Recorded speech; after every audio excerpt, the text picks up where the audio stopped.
Hey students, hello, how are you? Very good morning. No, actually afternoon. It's afternoon right now. So we already started motion, right? Ninth class, and I did explain you various graphs and all.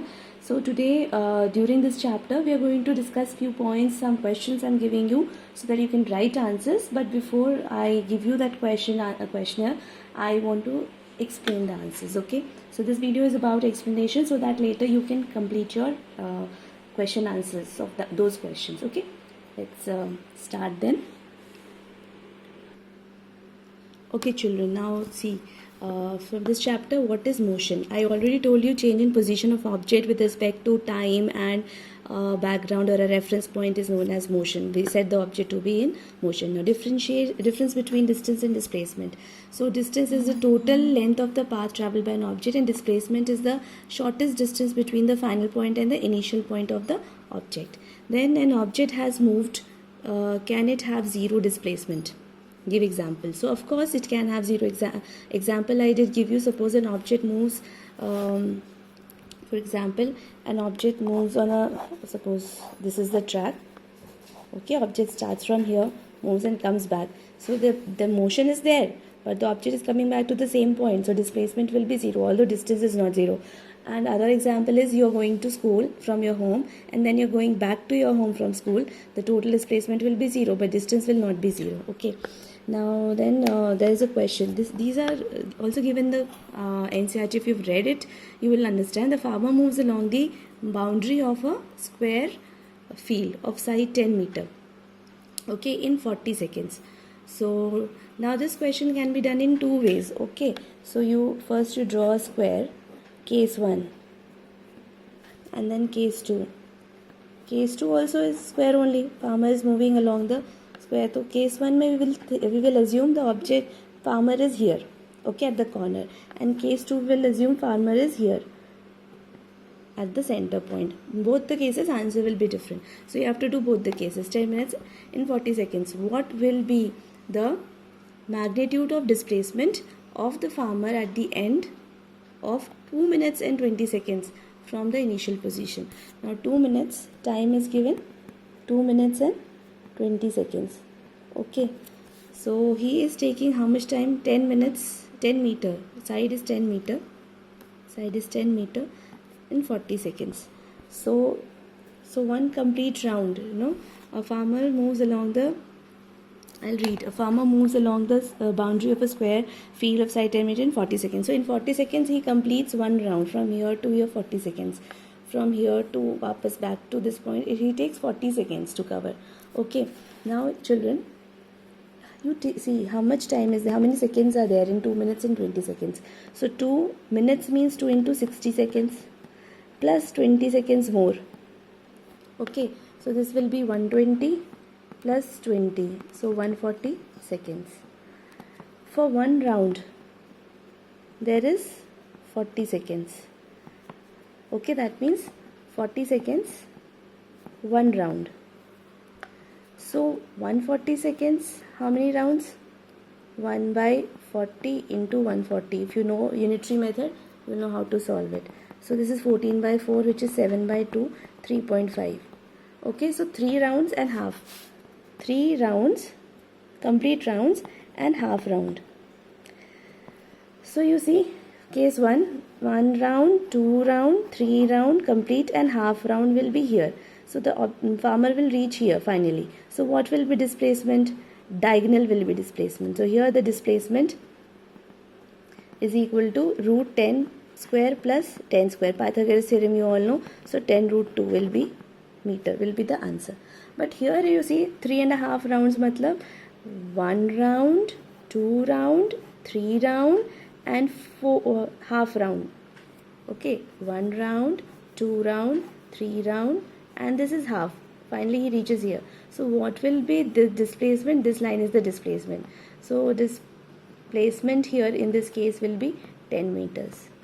Right, in both the cases answers we are getting as different. So you need to mention your starting point, and that's why I have explained both the cases. The next question is, which of the following is true for displacement? It cannot be 0. Displacement cannot be 0. This is false. I gave you example where displacement can be 0. Its magnitude is greater than the distance traveled by the object. So its magnitude can never be greater, children, because displacement is the shortest distance between the final and initial position. So how can shortest distance cannot be greater than the total path? So that's why this is also not true. Now next is differentiate between uniform motion and non-uniform motion. The difference between uniform and non-uniform motion. So uniform motion is a motion in which object travels equal distance in equal interval of time in one particular direction, whereas in non-uniform motion, object travels unequal distance in equal interval of time in a direction, or equal distance in equal interval of time in different directions, or unequal distance in equal interval of, so the speed can change, direction can change, anything changes, then it becomes non-uniform. So differentiate between scalar and a vector physical quantity. So scalar and vector. Scalar is a physical quantity which is explained only in terms of its magnitude. Its direction is immaterial. Whereas a vector quantity is one where magnitude and direction both are important for a physical quantity. Then it is a vector quantity. Now define speed. How do we define speed? Speed is total distance traveled upon total time taken. What is its SI unit? So distance upon time means meter per second. Define velocity. Velocity is displacement upon time. Okay, displacement upon time, or for any particular instant, velocity will be speed along a particular direction. Then it will be velocity. Its SI unit will be same, meter per second. Okay, then an object travels 16 meters in 4 seconds. Okay, 16 meters in 4 seconds, and then another 16 meters in 2 seconds. What is the average speed of the object? So average speed, okay, average speed is equal to total distance upon total distance upon total time. So total distance here 16 meters plus 16 meters divided by total time is 4 plus how much? 2 seconds. So 32 upon 6 will be your answer. 32 upon 6 meter per second. Sum of, okay, I hope this is clear to all of you. Thank you, children. That's all. No, not that's all. I also have to discuss those 4 questions which I gave you on that day.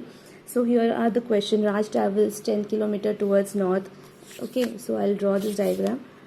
Raj travels, first question, 10 km towards north. So this is towards north, 10 kilometers.